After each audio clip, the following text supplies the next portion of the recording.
A origem da expressão obra faraônica vem, claro, do Egito Antigo, de um tempo em que os faraós encomendavam construções grandiosas e ricas em detalhes. Para encontrar esses monumentos impressionantes, seguimos nosso caminho pelo maior rio da África, tendo como guias os repórteres Sônia Bride e Paulo Zero. É a Jornada da Vida, Rio Nilo.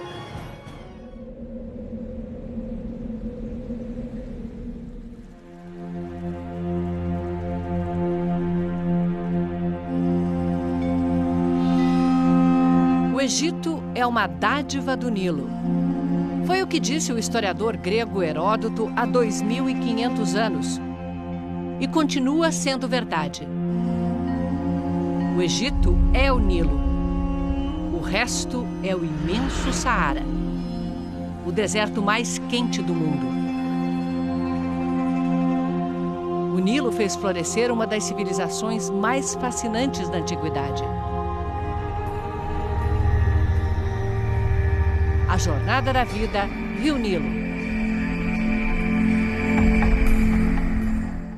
Há 4.600 anos atrás, um faraó pensou grande, muito grande. Quéops construiu sua tumba com 146 metros de altura. Nem os seus sucessores, Quéfren e Miquerinos, que fizeram suas tumbas ao lado, se atreveram a igualá-lo. Guardada pela Esfinge, a pirâmide de Quéops, durante 4 milênios, foi a maior construção humana. E ainda intriga quem visita esse cemitério como nenhum outro, a Necrópole de Giza. Como calcularam estruturas tão grandes e com tanta precisão? Como transportaram e montaram 2 milhões de blocos de pedra, cada um pesando de 2,5 toneladas a 15 toneladas? Isso sem usar nem animais, nem veículos com roda por causa da areia? Esta semana, pesquisas que detectam raios cósmicos absorvidos pelas pedras revelaram que há um espaço vazio na Grande Pirâmide. 4.500 anos. E ainda guardando surpresas. O que se sabe ao certo é que as pirâmides foram obra de milhões de operários, artesãos, artistas. Mas é preciso mais do que força humana para levantar estruturas como essas. É preciso ter uma sociedade organizada, uma burocracia para administrar a obra, um Estado que controla tudo. É preciso ter uma civilização. Esta civilização deixou tantas obras e tumbas que os egípcios não dão conta de estudar tudo. Todos os anos, centenas de cientistas do mundo inteiro se juntam à tarefa. Necrópole de Tebas. Cada buraco na encosta é uma tumba. Aqui encontramos o professor Antônio Brancaleon, do Museu Nacional do Rio de Janeiro. Ele estuda a tumba de um nobre que viveu 1.300 anos antes de Cristo. O Egito é o primeiro grande Estado nacional que a gente tem. Tudo pertence ao Estado, tudo pertence ao rei. Neferhotep, enterrado aqui, era da elite administrativa desse Estado. Por volta de 2000 a.C., eles estabelecem uma burocracia profissional, vamos dizer assim. A pessoa se estabelece dentro de cargos e de funções pelas suas qualidades, e não simplesmente por serem parentes dos faraós. Uma equipe alemã faz o trabalho minucioso de restauração da tumba. Pedaços de parede caídos são preenchidos para evitar novos desmoronamentos. O laser remove milênios de sujeira acumulada. Milímetro a milímetro, a tinta escondida ganha vida.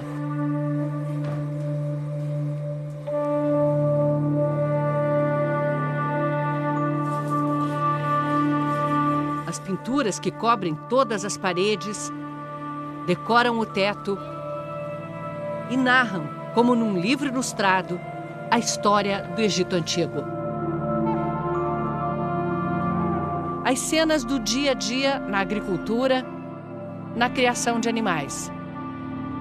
Roupas transparentes insinuam sensualidade sem revelar o corpo.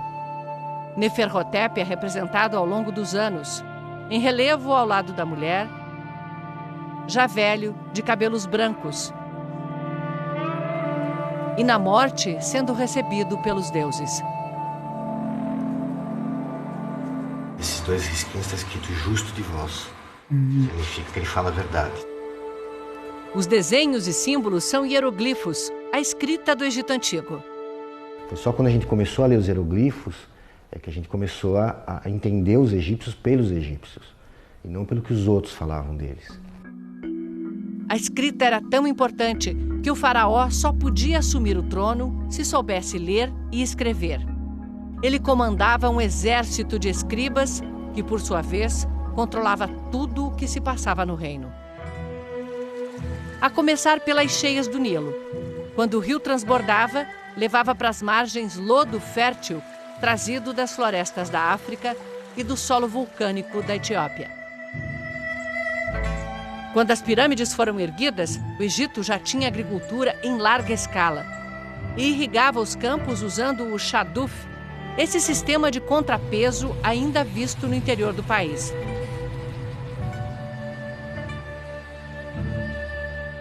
O trigo era a principal cultura.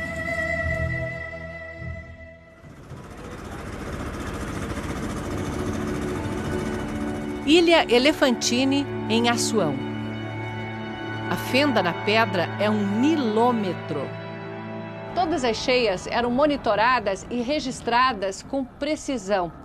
A medida era essa aqui, mais ou menos o tamanho do antebraço e a mão do faraó. Quanto maior a cheia, mais terra fértil chegava, maior a produção agrícola. E assim, eles podiam calcular quanto imposto cobrar da população. Na cheia, a água entrava por aqui e avançava pelos degraus. Ainda impressiona ver quanto o rio subia.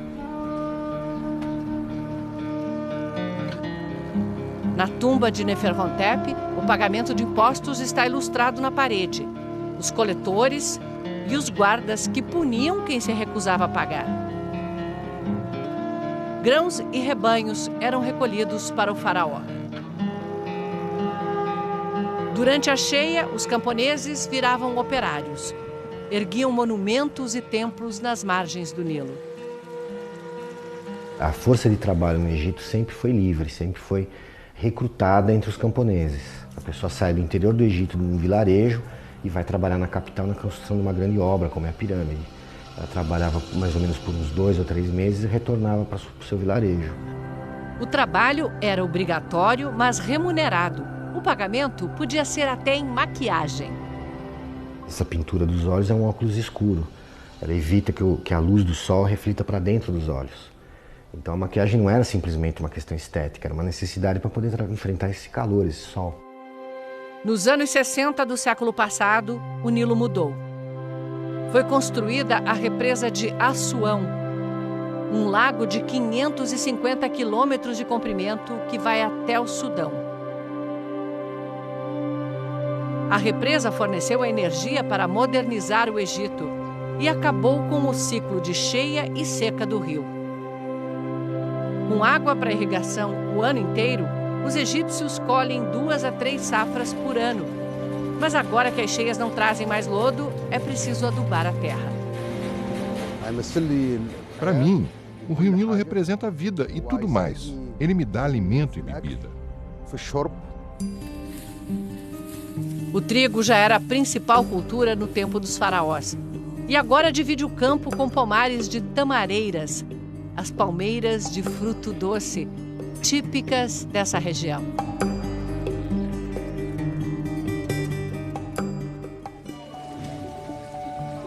De manhã cedo, os camponeses vão chegando com sua produção. Os camelos curvados com tanto peso.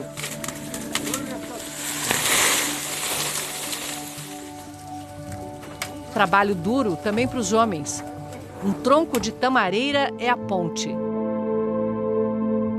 Sem equipamento, nem sapatos, eles têm poucas horas para encher a barcaça com cana.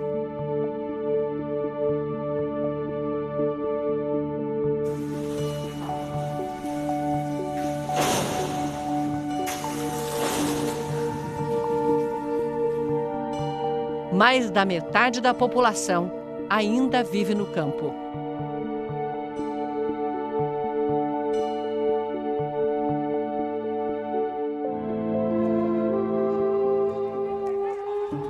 Mas o Egito ainda depende muito do que foi construído pelos faraós. Os navios de cruzeiro levam turistas para os pontos históricos.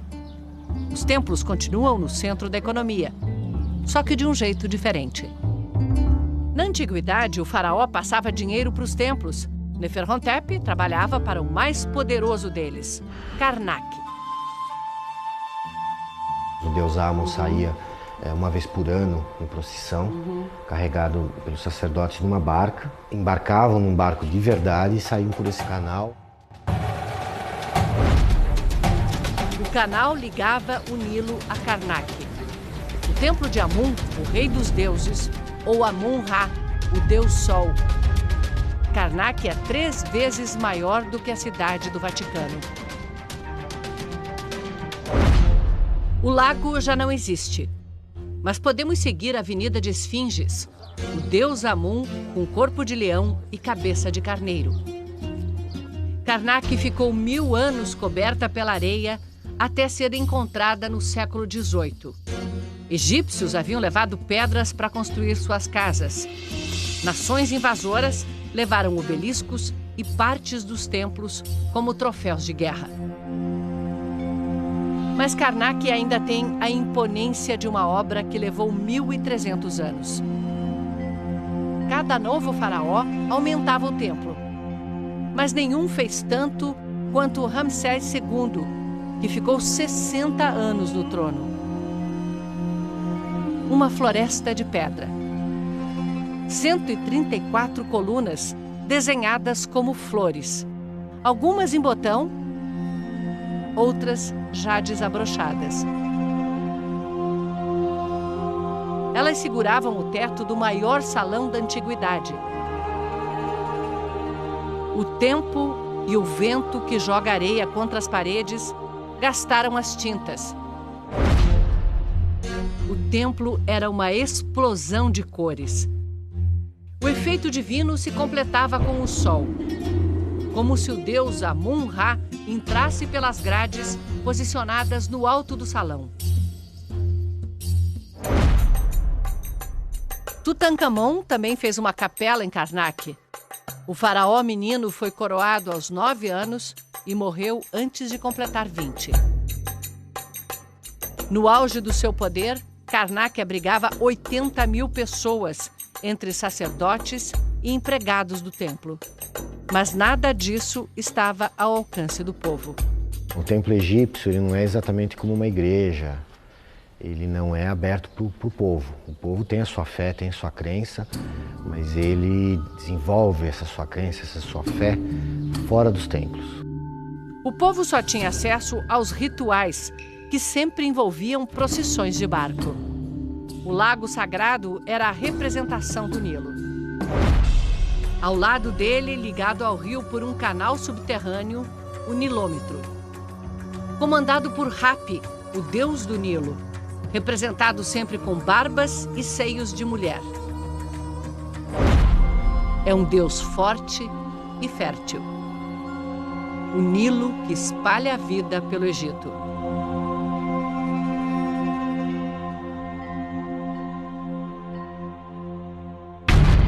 Semana que vem, a eternidade na tumba de um faraó. Alexandria, a pérola cultural da antiguidade. E Cleópatra, a última rainha do Egito.